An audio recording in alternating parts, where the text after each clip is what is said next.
Hi learners, welcome to I Plus Training Solutions.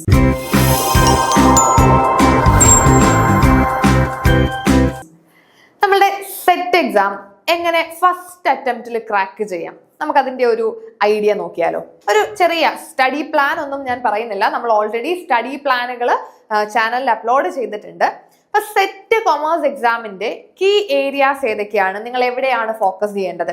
ഇനി ആദ്യമായിട്ട് exam എഴുതാൻ പോകുന്നവരാണെങ്കിൽ, നിങ്ങൾ ഫസ്റ്റ് ടൈം സെറ്റ് എക്സാം എഴുതുന്നവരാണെങ്കിൽ എങ്ങനെ ആദ്യത്തെ അറ്റംപ്റ്റിൽ തന്നെ നിങ്ങൾക്ക് ഈ ഒരു എക്സാം ക്രാക്ക് ചെയ്യാം എന്നുള്ള കുറച്ച് ടിപ്പുകളാണ് നമ്മൾ ഇന്നത്തെ ഈ ഒരു ക്ലാസ്സിൽ കൂടെ നോക്കാൻ പോകുന്നത്. Okay, so how to crack SET commerce in first attempt. അപ്പൊ ഞാൻ ഇവിടെ സെറ്റ് കൊമേഴ്സിനെ പറ്റിയാണ് പറയുന്നത്, നമ്മളുടെ സബ്ജക്ട് പേപ്പർ, അതായത് കൊമേഴ്സ് പേപ്പറിനെ പറ്റിയാണ് പറയുന്നത്.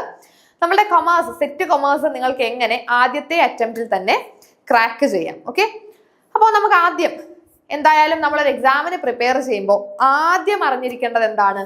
സിലബസ് അറിയണം. സിലബസ് അറിയുന്നതിന് മുന്നേ എക്സാമിന്റെ പാറ്റേൺ അറിയണം, അല്ലേ? എങ്ങനെയാണ് ഈ എക്സാം, എന്താണ് ഈ ഒരു എക്സാം എന്നറിയണം. ഓക്കെ, സോ ഫസ്റ്റ് അറ്റംപ്റ്റിൽ എങ്ങനെ നമുക്ക് ഈ ഒരു എക്സാമിനെ ക്രാക്ക് ചെയ്യാം? നമുക്ക് എപ്പോഴും ഒരുപാട് ടൈം സ്പെൻഡ് ചെയ്യാനോ ഒരുപാട് ടൈം ഒന്നിലേക്കും നമുക്ക് കളയണ്ട, അല്ലേ?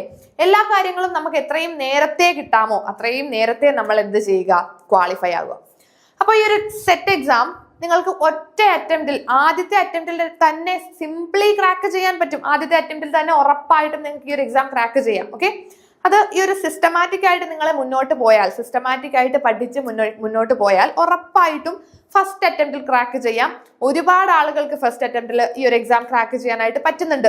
വലിയ ബുദ്ധിമുട്ടുള്ള എക്സാം ഒന്നും അല്ല, പക്ഷെ ഒരു സിസ്റ്റമാറ്റിക് ആയിട്ട് നിങ്ങൾ പഠിച്ചു പോകണം. ഓക്കെ, സോ ഫസ്റ്റ് നമുക്ക് എക്സാം പാറ്റേൺ ആണ് അറിയേണ്ടത്. ഏതൊരു എക്സാമിന്, സെറ്റ് എക്സാം എന്നല്ല, ഏതൊരു എക്സാമിന് പ്രിപ്പയർ ചെയ്യുന്നവരാണെങ്കിലും ആദ്യം എന്ത് ചെയ്യണം? ഈ എക്സാമിനെ പറ്റി ഒരു ധാരണ ഉണ്ടാകണം, അല്ലെ? എന്താണ് ഈ ഒരു എക്സാമിന്റെ പാറ്റേൺ, എങ്ങനെയാണ്, എത്ര സബ്ജക്റ്റുകളുണ്ട്, അല്ലെങ്കിൽ എത്ര ചോദ്യങ്ങൾ ചോദിക്കും, പാസ് ആവണമെങ്കിൽ മിനിമം എത്ര കട്ട് ഓഫ് നമ്മൾ വാങ്ങണം, ഇങ്ങനെയുള്ള ജനറൽ ആയിട്ടുള്ള ഒരു അവയർനെസ് നമുക്ക് വേണം. എക്സാമിനെ പറ്റി ഒരു ജനറൽ അവയർനെസ് ഉണ്ടായിരിക്കണം. Okay, so first of all നമുക്ക് എക്സാം പാറ്റേൺ നോക്കാം. നമുക്കറിയാം സെറ്റ് കൊമേഴ്സിന് 2 പേപ്പറുകളാണ്, അല്ലെ? 2 പേപ്പറുകളാണ്. ഫസ്റ്റ് പേപ്പർ എന്ന് പറയുന്നത്, പേപ്പർ 1 എന്ന് പറയുന്നത് general knowledge and teaching aptitude. General knowledge ആണ്, അതുപോലെ ടീച്ചിങ് ആപ്റ്റിറ്റ്യൂഡും വരും. നമുക്ക് ഏത് സ്ട്രീമിൽ നിന്നുള്ളവർക്കാണെങ്കിലും എല്ലാവർക്കും ജനറൽ ആയിട്ടുള്ള, കോമൺ ആയിട്ടുള്ള ഒരു പേപ്പറാണ് നമ്മുടെ first paper. Second paper is our subject. നമ്മൾ ഏതിലാണോ സ്പെഷ്യലൈസ് ചെയ്തിരിക്കുന്നത് അതാണ് നമ്മളുടെ സെക്കൻഡ് പേപ്പർ എന്ന് പറയുന്നത്. ഞാൻ ഈ ഒരു കൊമേഴ്സിന്റെ വീഡിയോ ആയതുകൊണ്ട് തന്നെ നമ്മുടെ സെക്കൻഡ് പേപ്പർ കൊമേഴ്സ് ആണ്. അപ്പൊ നമുക്ക് 2 പേപ്പറുകൾ ഉണ്ടെന്നുള്ള കാര്യം ആദ്യം ഓർക്കുക. ഒരു ജനറൽ പേപ്പറും കാണും, രണ്ടാമത്തെ നമ്മുടെ സബ്ജക്ട് പേപ്പർ ആയിട്ടുള്ള കൊമേഴ്സ് പേപ്പറും ഉണ്ടാകും. ഓക്കെ, അപ്പൊ നമുക്ക് ഈ ഒരു കൊമേഴ്സ് പേപ്പറിലേക്ക് മാത്രം കോൺസെൻട്രേറ്റ് ചെയ്യാം. ഓക്കെ, കൊമേഴ്സ് പേപ്പറിൽ 120 ചോദ്യങ്ങളായിരിക്കും ചോദിക്കുക. ഓക്കെ, 120 ചോദ്യങ്ങളാണ് നമ്മളുടെ കൊമേഴ്സ് പേപ്പറിൽ നിന്ന് ചോദിക്കുന്നത്. നമുക്ക് മൊത്തം 6 മൊഡ്യൂളുകൾ ഉണ്ടെന്നറിയാം, അല്ലെ? കൊമേഴ്സ് പേപ്പറിൽ 6 മൊഡ്യൂളുകളാണ്. 6 മൊഡ്യൂളുകളിൽ നിന്നുമായിട്ട് 120 ചോദ്യങ്ങൾ എക്സാമിന് നമുക്ക് ചോദിക്കും. ഇനി സാധാരണ എക്സാമുകൾക്ക് ഒരു നിശ്ചിത കട്ട് ഓഫ് ആണ്, അല്ലെ? കട്ട് ഓഫ് എന്ന് പറയുമ്പോൾ നമ്മുടെ നെറ്റ് എക്സാമിനൊക്കെ എങ്ങനെയാണ്? നെറ്റ് എക്സാമിന്റെ ഒക്കെ കട്ട് ഓഫ് എക്സാം എഴുതിയ ആളുകളുടെ എണ്ണവും എക്സാമിന്റെ ഡിഫിക്കൽട്ടി ലെവലും ഒക്കെ അതിനെയൊക്കെ ഡിപ്പെൻഡ് ചെയ്തിട്ടാണ് കട്ട് ഓഫ് വരുന്നത്, അല്ലെ? ചിലപ്പോൾ കൂടാം, ചിലപ്പോൾ കുറയാം. എക്സാം എളുപ്പമായിരുന്നെങ്കിൽ കട്ട് ഓഫ് ഭയങ്കരമായിട്ട് കൂടാറുണ്ട്. എക്സാം ഭയങ്കര ബുദ്ധിമുട്ടായിരുന്നു എങ്കിൽ കട്ട് ഓഫ് നല്ല രീതിയിൽ കുറയാറുണ്ട്. പക്ഷേ സെറ്റ് എക്സാമിന് ഇങ്ങനെയുള്ള എക്സാം എഴുതിയവരുടെ എണ്ണമോ അല്ലെങ്കിൽ ഡിഫിക്കൽട്ടി ലെവലോ ഒന്നുമല്ല കട്ട് ഓഫ് നിശ്ചയിക്കുന്നത്. അവിടെ ഒരു പ്രീ ഡിറ്റർമൈൻഡ് കട്ട് ഓഫ് ഉണ്ട്, ഒരു ഫിക്സഡ് കട്ട് ഓഫ് ആണ്, അല്ലെ? ഈ ഒരു ഫിക്സഡ് കട്ട് ഓഫ് നമ്മൾ കടന്നാൽ നമുക്ക് ഷുവർ ആണ്, നമുക്ക് കിട്ടുമെന്ന് ഉറപ്പിക്കാം. നെറ്റ് എക്സാമിനൊക്കെ നമുക്കിപ്പോൾ ഒരു പ്രൊവിഷണൽ ആൻസർ കീയും നമ്മുടെ റെസ്പോൺസ് ഷീറ്റും ഒക്കെ വരുമ്പോൾ നമ്മൾ നമ്മുടെ ഏകദേശം ആൻസർ ഒന്ന് കാൽക്കുലേറ്റ് ചെയ്യും. പക്ഷെ അപ്പോഴും നമുക്കൊരു ഉറപ്പില്ല, അല്ലെ? നമുക്ക് കിട്ടുമോ ഇല്ലയോ എന്ന്. എന്നാൽ സെറ്റ് എക്സാമിന് അങ്ങനെയല്ല. നമ്മളുടെ ഒരു പ്രൊവിഷണൽ ആൻസർ കീ വന്നു കഴിയുമ്പോൾ നമ്മൾ തന്നെ ഒന്ന് മാർക്ക് കാൽക്കുലേറ്റ് ചെയ്ത് നോക്കുമ്പോൾ ഈ പറയുന്ന നിശ്ചിത കട്ട് ഓഫ് കടന്നെങ്കിൽ സെറ്റ് കിട്ടുമെന്ന് നമുക്ക് ഉറപ്പിക്കാം. ഓക്കെ, അപ്പൊ ഇവിടെ ഒരു പ്രീ ഡിറ്റർമൈൻഡ് ആയിട്ടുള്ള ഫിക്സഡ് കട്ട് ഓഫ് ആണ്. ആ കട്ട് ഓഫ് നമുക്കൊന്ന് മനസ്സിലാക്കാം.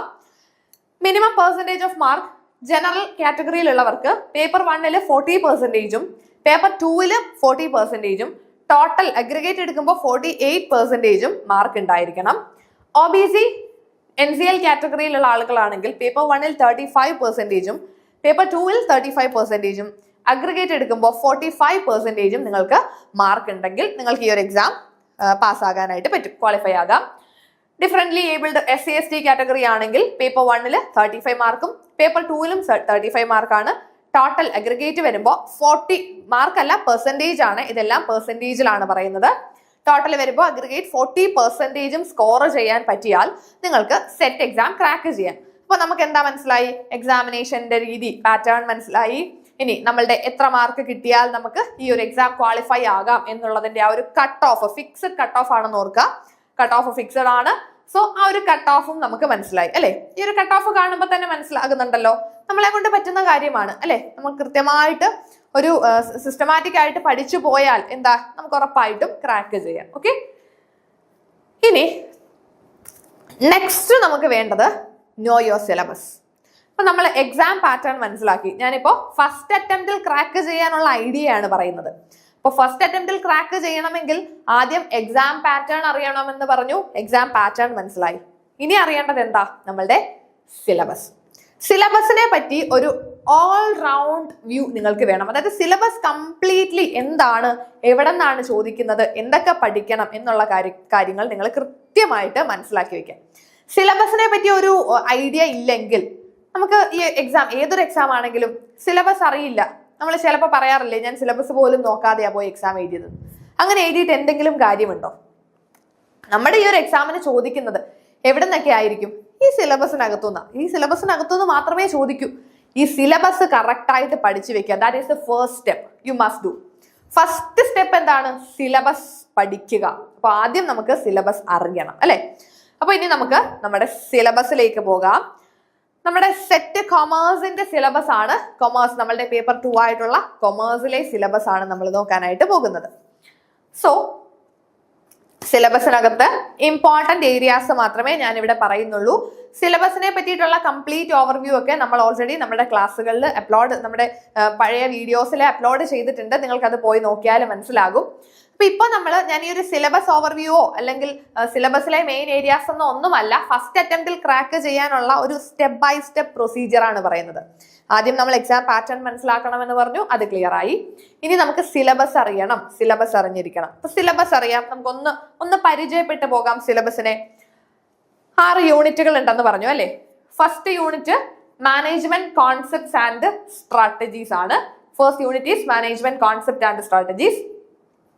സോ ഇവിടെ നമുക്ക് വരുന്നത് management theories, functions of management, organisation behaviour, strategic management, Porter's strategies, ഇതൊക്കെ നമ്മളുടെ സിലബസിൽ എടുത്ത് പറഞ്ഞിട്ടുണ്ട്. അതിലെ ഇമ്പോർട്ടന്റ് ഏരിയാസ് ആണ്, നമുക്ക് ഫോക്കസ് ഏരിയാസ് ആണ്.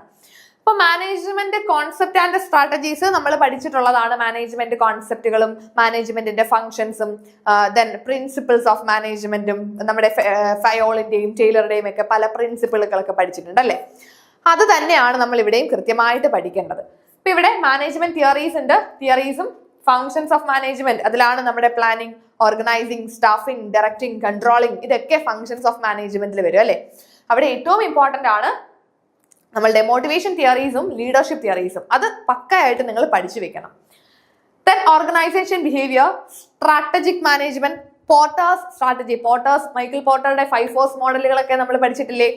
ഇതൊക്കെയാണ് നമുക്ക് ആദ്യത്തെ മൊഡ്യൂളിൽ പഠിക്കാനുള്ളത്. സിമ്പിൾ ആയിട്ട് തിയറിറ്റിക്കൽ ആയിട്ടുള്ള ഒരു മൊഡ്യൂളാണ് അല്ലെ? കംപ്ലീറ്റ് തിയറി ആസ്പെക്റ്റുകളെ ഉള്ളൂ. അത് കൃത്യമായിട്ട് നിങ്ങളൊന്ന് നോക്കിപ്പോയാൽ, അതായത് ഈ ഒരു സിലബസ് അനുസരിച്ച് തന്നെ പഠിക്കുക. എപ്പോഴും സിലബസ് വൈസ് ആയിട്ട് പഠിക്കുക. അതാണ് ഏറ്റവും ഇമ്പോർട്ടന്റ് ആയിട്ട് നോക്കേണ്ട ഒരു റൂള്. സിലബസ് വൈസ് പഠിക്കുക. നമ്മുടെ I+ന്റെ ക്ലാസ്സുകളുണ്ട്. ക്ലാസ്സുകളുടെ അകത്ത് നമുക്ക് റെക്കോർഡഡ് ക്ലാസ്സുകൾ ഉൾപ്പെടെ ക്ലാസ്സിനകത്ത് നിങ്ങൾക്ക് കൃത്യമായിട്ട് സിലബസ് അനലൈസ് ചെയ്ത് സിലബസ് ഓറിയന്റഡ് ആയിട്ടുള്ള ക്ലാസ്സുകൾ പ്രൊവൈഡ് ചെയ്യുന്നുണ്ട്. നോട്ടുകളും അതേപോലെ പ്രീ റെക്കോർഡഡ് ക്ലാസ്സുകളും പ്രൊവൈഡ് ചെയ്യുന്നുണ്ട്. സോ നിങ്ങൾക്ക് ആവശ്യമാണെങ്കിൽ I+ൽ ജോയിൻ ചെയ്ത് I+നോടൊപ്പം പഠിക്കാം. അപ്പോൾ ആദ്യം നമ്മൾ സിലബസ് മനസ്സിലാക്കി. ഫസ്റ്റ് മൊഡ്യൂൾ നമുക്ക് മനസ്സിലായി, management concept and strategies. So first മൊഡ്യൂളിൽ ഈ പറഞ്ഞ കാര്യങ്ങളെ പറ്റി ഒന്ന് പഠിച്ചു വെക്കണം. ദെൻ നമുക്ക് രണ്ടാമത്തെ മൊഡ്യൂളിലേക്ക് വരുമ്പോൾ business environment and management information system. Business environment വളരെ ഇമ്പോർട്ടന്റ് ആണ്. ബിസിനസ് എൻവയോൺമെന്റ് ഇതും തിയറിറ്റിക്കൽ ആണ്, നമുക്കറിയാം. ബിസിനസ് എൻവയോൺമെന്റ്, ബിസിനസിന്റെ മൈക്രോ എൻവയോൺമെന്റും മാക്രോ എൻവയോൺമെന്റും ഒക്കെ നമുക്ക് അറിയാവുന്നതാണ് അല്ലെ. ബിസിനസിന്റെ പല എൻവയോൺമെന്റുകളെ പറ്റിയിട്ടും അതിൽ വരുന്ന പല ഫാക്ടേഴ്സിനെ പറ്റിയിട്ടും ഒക്കെ നമ്മൾ പഠിച്ചിട്ടുണ്ട്. അതേപോലെ Indian economy, economic policy, Indian എക്കണോമിയുടെ ബേസിൽ കുറച്ച് അധികം കാര്യങ്ങൾ നമുക്ക് പഠിക്കണം. എക്കണോമിക് പോളിസി, WTO, FDI ഇങ്ങനെയുള്ള കുറച്ച് കാര്യങ്ങൾ നമുക്ക് ഈ സെക്കൻഡ് മൊഡ്യൂളിലും പഠിച്ചു വെക്കാനുണ്ട്. ഓക്കെ, ജസ്റ്റ് ഒന്ന് സിലബസിനെ പരിചയപ്പെടുത്തുക എന്നത് മാത്രമാണ്. ജസ്റ്റ് സിലബസ് ഒന്ന് പരിചയപ്പെടുക. Then third module is financial and corporate accounting. Third മൊഡ്യൂളിൽ ഫിനാൻഷ്യൽ അക്കൗണ്ടിങ്ങും കോർപ്പറേറ്റ് അക്കൗണ്ടിങ്ങുമാണ്. ഇത് നമ്മളുടെ പ്രാക്ടിക്കൽ ആസ്പെക്ട് ആണ് അല്ലെ, കണക്കുകൾ ചോദിക്കുന്ന ഭാഗമാണ് മൂന്നാമത്തെ module, financial and corporate accounting. അപ്പോൾ ആദ്യം നമുക്ക് അക്കൗണ്ടിങ്ങിന്റെ ബേസിക്സ് പഠിക്കണം. അക്കൗണ്ടിങ് ഒക്കെ ബേസ് തൊട്ട് പഠിച്ചു വരണം. അക്കൗണ്ടിങ് പ്രിൻസിപ്പിൾസും അക്കൗണ്ടിങ് കോൺസെപ്റ്റുകളും അക്കൗണ്ടിങ് സ്റ്റാൻഡേർഡുകളും അല്ലെ. ദെൻ കമ്പനി അക്കൗണ്ട്സ് പഠിക്കണം. കമ്പനി അക്കൗണ്ട്സിലാണ് അമാൽഗമേഷൻ, അബ്സോർപ്ഷൻ, ഇന്റേണൽ റീകൺസ്ട്രക്ഷൻ ഇങ്ങനെയൊക്കെയുള്ള കാര്യങ്ങളെ പറ്റിയിട്ട് പഠിച്ചു വെക്കാം. അക്കൗണ്ടിങ് സ്റ്റാൻഡേർഡുകളെ പറ്റിയിട്ടും കൃത്യമായിട്ട് പഠിക്കണം. അക്കൗണ്ടിങ് സ്റ്റാൻഡേർഡ് ഒക്കെ നമ്മുടെ റിപ്പീറ്റഡ് ചോദ്യങ്ങളാണ്, എല്ലാ പ്രാവശ്യവും ചോദിക്കുന്നതാണ്. ഓക്കെ, അപ്പൊ ഫസ്റ്റ് 3 മൊഡ്യൂളുകൾ നിങ്ങൾക്കൊന്ന് പരിചയപ്പെടാൻ പറ്റിയല്ലോ. ഇനി നമുക്ക് അടുത്ത 3 മൊഡ്യൂളുകൾ നോക്കാം. Fourth module is quantitative techniques and research. ഇതും നമുക്ക് കുറച്ച് നിങ്ങൾ എന്താ പറയാ, നമ്മുടെ ഫസ്റ്റ് പേപ്പറിലും നമ്മൾ ഒന്ന് പഠിക്കുന്ന കാര്യങ്ങളാണ്. ഇവിടെയൊക്കെ കുറച്ച് ശ്രദ്ധ കൊടുത്ത് പഠിക്കണം. കാരണം നമുക്ക് ഈ ഒരു ഏരിയയിലൊന്നും അധികം ഹോൾഡ് കാണില്ല. കാരണം നമ്മുടെ കൊമേഴ്സ് സിലബസിൽ നിന്നും അപ്പുറം കുറച്ചുകൂടി ജനറൽ ഏരിയയിലേക്ക് പോകുന്ന ഒരു മൊഡ്യൂളാണ് ക്വാണ്ടിറ്റേറ്റീവ് ടെക്നിക്സ് ആൻഡ് റിസർച്ച്. ഇവിടെ business research method, data analysis, hypothesis testing ഒക്കെ നമ്മളും കൊമേഴ്സിലും പഠിക്കുന്നതാണല്ലേ. പല പല ഹൈപ്പോത്തസിസ് ടെസ്റ്റുകളുണ്ട്. Chi-square ടെസ്റ്റും അനോവയും F ടെസ്റ്റും T ടെസ്റ്റും ദെൻ ഫ്രൈഡ്മൻ ടെസ്റ്റും അങ്ങനെ പല ടെസ്റ്റുകളുണ്ട്. സോ ഇങ്ങനെയുള്ള ഡിഫറെന്റ് ടൈപ്സ് ഓഫ് ഹൈപ്പോത്തസിസ് ടെസ്റ്റുകളെ പറ്റി പഠിക്കാം. ഓപ്പറേഷൻസ് റിസർച്ച്, ലീനിയർ പ്രോഗ്രാമിംഗ് ഒക്കെ നമ്മൾ പഠിച്ചിട്ടുള്ളതല്ലേ. യെസ്, അത് നമ്മൾ കൊമേഴ്സിൽ പഠിക്കുന്നുണ്ട്. എന്നാലും ചിലപ്പോൾ എല്ലാവർക്കും അത്ര എളുപ്പമുള്ള ഒരു മൊഡ്യൂൾ ആയിരിക്കില്ല.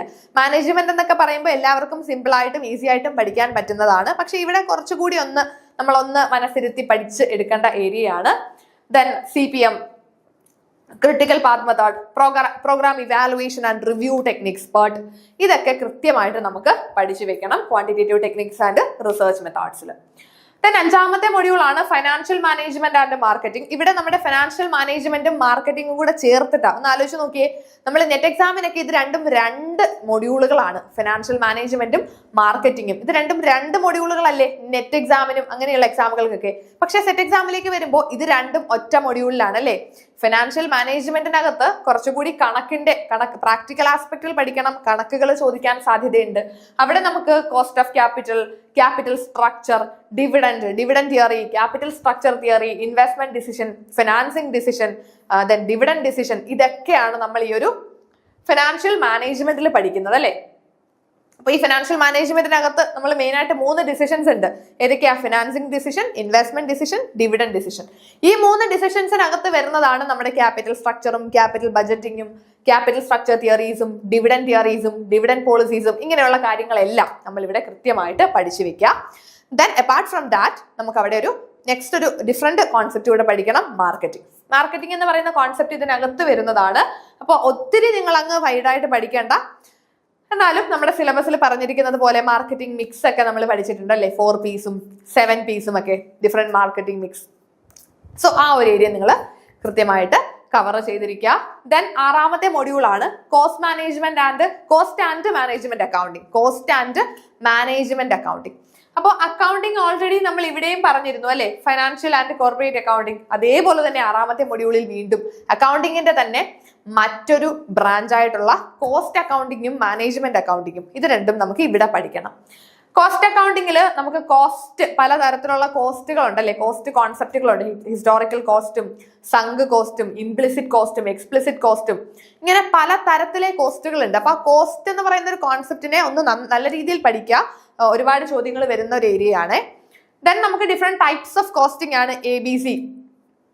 ദെൻ ഡിഫറെന്റ് കോസ്റ്റിംഗ് മെത്തേഡ്സ് ഉണ്ട് ABC. അതേപോലെ കൈസൻ കോസ്റ്റിംഗ് നമ്മൾ അതൊക്കെ പഠിച്ചിട്ടുണ്ടല്ലേ. നമുക്ക് എവിടെയൊക്കെയോ കേട്ടൊരു ഓർമ്മ കിട്ടുന്നില്ലേ? ആദ്യമായിട്ട് സിലബസ് കാണുന്നവരാണെങ്കിൽ kaizen costing, just in time ഇതൊക്കെ നമ്മൾ പല ഭാഗങ്ങളിലായിട്ട് കേട്ടൊരു പരിചയമുള്ളതാണ്. സോ അതൊക്കെയാണ് നമുക്ക് ഇവിടെ പഠിക്കേണ്ടത്. Then cost control, management accounting, marginal costing. Marginal costing, process costing, job costing, ഇതൊക്കെ നമ്മൾ പഠിച്ചിട്ടുണ്ട്, കോസ്റ്റിംഗിൽ പഠിക്കുന്നതാണ്. സോ ഈ ഒരു ഭാഗങ്ങളൊക്കെ കൃത്യമായിട്ട് നമുക്ക് ഈ ഒരു കോസ്റ്റ് ആൻഡ് മാനേജ്മെന്റ് അക്കൗണ്ടിങ്ങിലും പഠിക്കാനായിട്ടുണ്ട്. അപ്പൊ ഇതാണ് നമ്മുടെ ഒരു സിലബസ് ഓവർവ്യൂ. ഇപ്പൊ നിങ്ങൾക്ക് നമ്മുടെ രണ്ടാമത്തെ സ്റ്റെപ്പ് കഴിഞ്ഞു. നമ്മൾ ആദ്യം എന്ത് ചെയ്യുക, എക്സാമിനെ പറ്റി മനസ്സിലാക്കി. രണ്ടാമത്തെ സ്റ്റെപ്പ് സിലബസിനെ പറ്റി മനസ്സിലാക്കുക. സിലബസിനെ പറ്റി ഒരു ഏകദേശ ഐഡിയ നിങ്ങൾക്ക് കിട്ടിയല്ലോ. നമ്മുടെ സിലബസ് എങ്ങനെയാണ്, 6 മൊഡ്യൂളുകൾ ഉണ്ട്. അപ്പൊ നമ്മുടെ കൊമേഴ്സിനകത്ത് വരുന്ന 6 മൊഡ്യൂളുകളെ പറ്റിയിട്ടും നിങ്ങൾക്കൊരു ഏകദേശ ധാരണ കിട്ടിയെന്ന് മനസ്സിലാക്കുന്നു. ഇനി നെക്സ്റ്റ് നമുക്ക് ചെയ്യേണ്ടത് make A smart study plan. ഒരു സ്റ്റഡി പ്ലാൻ പ്രിപ്പയർ ചെയ്യുക, ഒരു സ്മാർട്ട് സ്റ്റഡി പ്ലാൻ. നമുക്കറിയാം ഏതൊരു എക്സാമിനും നമ്മൾ പ്രിപ്പയർ ചെയ്യുമ്പോൾ ഒരു സ്മാർട്ട് സ്റ്റഡി പ്ലാൻ വേണം. സിലബസ് മനസ്സിലാക്കി കഴിഞ്ഞാൽ ഈ സിലബസ് ഓറിയന്റഡ് ആയിട്ട് നിങ്ങളൊരു പ്ലാൻ പ്രിപ്പയർ ചെയ്യുക. ഈ പ്ലാൻ അനുസരിച്ച് എന്ത് ചെയ്യുക, മുന്നോട്ടേക്ക് പോവുക. കൺസിസ്റ്റന്റ് ആയിട്ട് പഠിക്കണം. വെറുതെ പ്ലാനൊക്കെ പ്രിപ്പയർ ചെയ്ത് വെച്ചിട്ട് അല്ലാതെ നിങ്ങൾ 2 ദിവസം നോക്കി അത് കഴിയുമ്പോഴത്തേക്കിന് വലിയ ഇൻട്രസ്റ്റ് ഇല്ല, അങ്ങനെ വിടരുത്. നമ്മളൊരു സ്റ്റഡി പ്ലാൻ പ്രിപ്പയർ ചെയ്യുമ്പോൾ അത് ഉറപ്പായിട്ടും അത് നിങ്ങൾ എന്ത് ചെയ്യുക, ഫോളോ ചെയ്യുക. എക്സാമിന്റെ തലേ ദിവസം വരെയും അത് ഫോളോ ചെയ്യണം. ഓക്കെ, അപ്പൊ നമുക്ക് നോക്കാം. സ്റ്റഡി പ്ലാനുകളും ഡീറ്റെയിൽഡ് ആയിട്ടുള്ള സ്റ്റഡി പ്ലാൻ ഓൾറെഡി നമ്മുടെ വീഡിയോസിൽ ഇട്ടിട്ടുണ്ട്. 60 ഡേ സ്റ്റഡി പ്ലാനുകളൊക്കെ ഉണ്ട്, അതനുസരിച്ച് നിങ്ങൾക്ക് പഠിക്കാം. ഇപ്പൊ ജസ്റ്റ് ഞാൻ ഈ ഒരു എങ്ങനെ നമുക്ക് ആ ഫസ്റ്റ് അറ്റംപ്റ്റിൽ സെറ്റ് എന്നൊരു ക്വാളിഫിക്കേഷൻ കിട്ടാം, അതിന് വേണ്ടിയിട്ട് നമ്മൾ ചെയ്യേണ്ട ഒരു ജനറൽ ആയിട്ട് ചെയ്യേണ്ട കാര്യങ്ങളാണ്. ഒന്ന്, വീക്ക്ലി പ്ലാനിലേക്ക് വരുമ്പോൾ 5 ദിവസം, നമ്മുടെ ഒരു ആഴ്ചയിലെ 5 ദിവസം നിങ്ങൾ പഠിക്കുക, 2 ദിവസം റിവിഷന് വേണ്ടി മാറ്റിവെക്കാം. ഓക്കെ, ഇനി നിങ്ങൾ ഇപ്പോഴേ നേരത്തെ സ്റ്റാർട്ട് ചെയ്യുന്നവരാണെങ്കിൽ ഒരു ദിവസം 6-7 മണിക്കൂറുകൾ ഒന്നും പഠിക്കേണ്ട, 2-3 മണിക്കൂറുകൾ മാറ്റിവെച്ചാൽ മാത്രം മതി. ഒരു ദിവസം ഒരു 2 to 3 hours നിങ്ങൾക്ക് സ്പെൻഡ് ചെയ്യാൻ പറ്റുമെങ്കിൽ ഷുവർ ആണ് ഇനി നെക്സ്റ്റ് എക്സാം നിങ്ങൾക്ക് ക്രാക്ക് ചെയ്യാം. ഷുവർ ആണ്, ഫസ്റ്റ് അറ്റംപ്റ്റിൽ തന്നെ ക്രാക്ക് ചെയ്യാം. അപ്പോൾ ഒരു 2 to 3 hours നിങ്ങൾക്ക് ഡെയിലി, അപ്പൊ നമുക്ക് ഡെയിലി എങ്ങനെയാ 2 മണിക്കൂർ കിട്ടുന്നത്? വൈകിട്ട് ഒരു 2 മണിക്കൂർ നമുക്ക് ഇതിനു വേണ്ടി മാറ്റി വെക്കാൻ പറ്റത്തില്ലേ? അല്ലെങ്കിൽ രാവിലെ നമ്മൾ എണീക്കുന്ന സമയത്ത് ഒരു 2 മണിക്കൂർ നേരത്തെ എണീറ്റാൽ ആ 2 മണിക്കൂർ നമുക്ക് അവിടെ എന്ത് ചെയ്യാം, നമുക്ക് ഈ ഒരു എക്സാമിന് വേണ്ടിയിട്ട് മാറ്റി വെക്കാം. സോ വീക്ക്ലി നിങ്ങളൊരു 5 days എങ്കിലും പഠിക്കുക. 2 days നമുക്ക് റിവിഷനും പ്രാക്ടീസിനും ക്വസ്റ്റ്യൻ പ്രാക്ടീസിനും വേണ്ടിയിട്ടൊക്കെ മാറ്റി വെക്കാം. ദെൻ ഡെയിലി റുട്ടീനിലേക്ക് വരുമ്പോൾ ഡെയിലി ഒരു 2 to 3 hours നിങ്ങൾ ഫോക്കസ്ഡ് സ്റ്റഡി നടത്തിയാൽ മതി. അതേപോലെ എപ്പോഴും വീക്ക് ഏരിയാസിനാണ് നിങ്ങൾ കൂടുതൽ സമയം കൊടുക്കേണ്ടത്. ഇപ്പൊ മാനേജ്മെന്റ് എന്ന് പറയുന്ന യൂണിറ്റ് നമുക്ക് വലിയ ബുദ്ധിമുട്ടില്ല, അപ്പോൾ ആ യൂണിറ്റ് പഠിക്കാൻ അധിക സമയം കൊടുക്കണ്ട.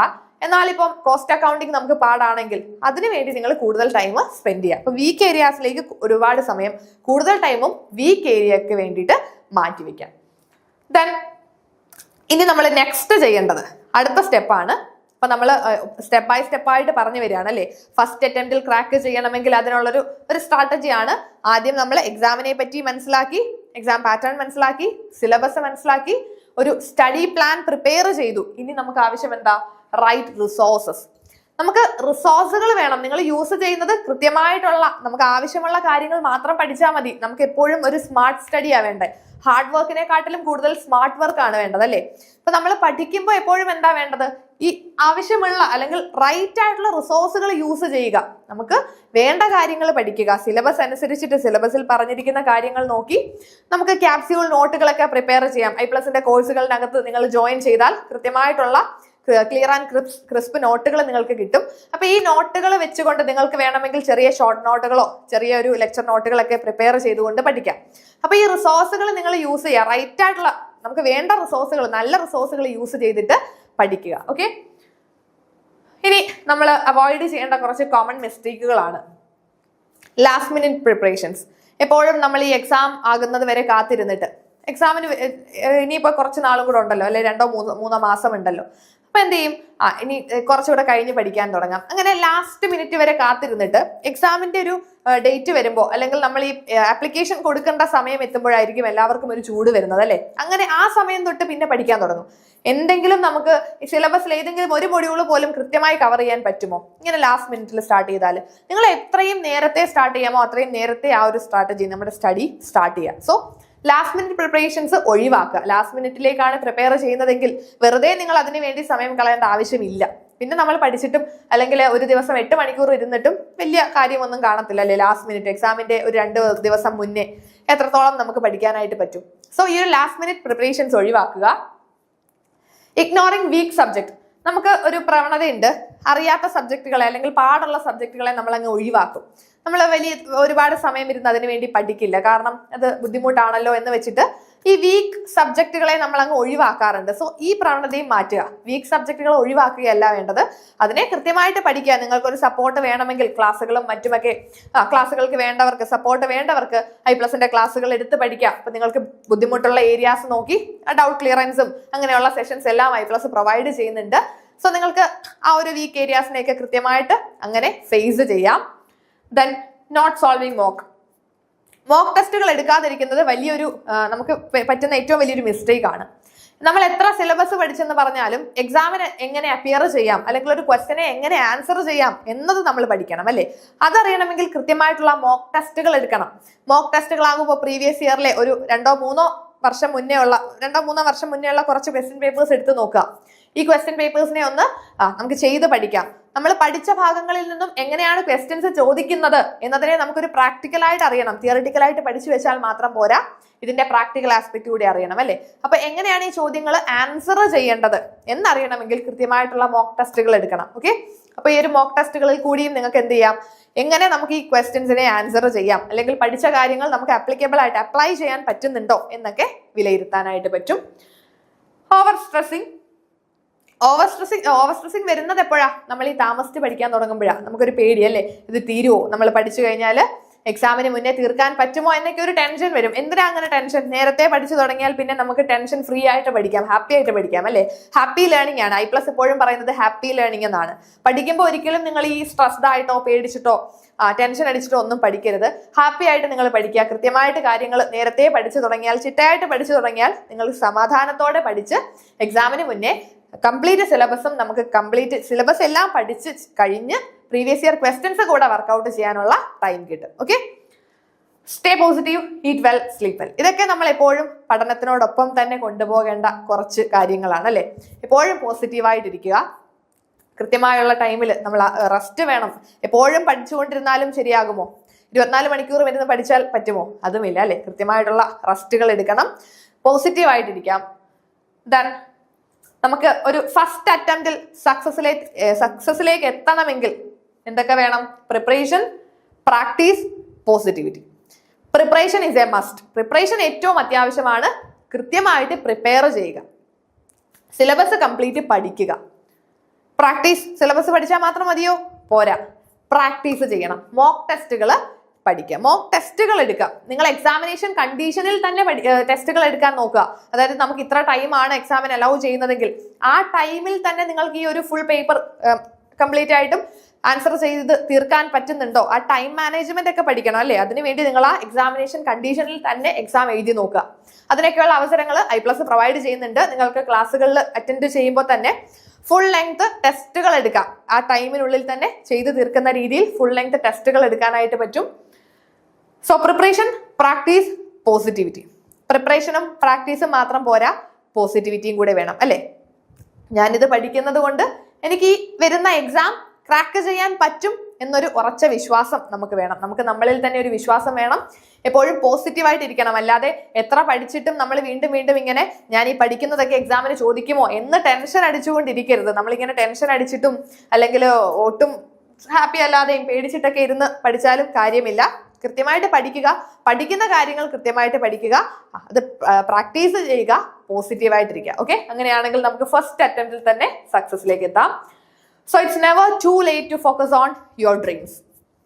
അപ്പോൾ ഈ വരുന്ന സെറ്റ് എക്സാമിന് പ്രിപ്പയർ ചെയ്യുന്നവരാണെങ്കിൽ ഈ പറഞ്ഞ സ്ട്രാറ്റജിയോട് കൂടി ഇന്ന് മുതൽ നിങ്ങളൊന്ന് പഠനം തുടങ്ങി നോക്കിക്കേ. ഇനിയും നമുക്ക് ലേറ്റ് ആകണ്ട അല്ലെ.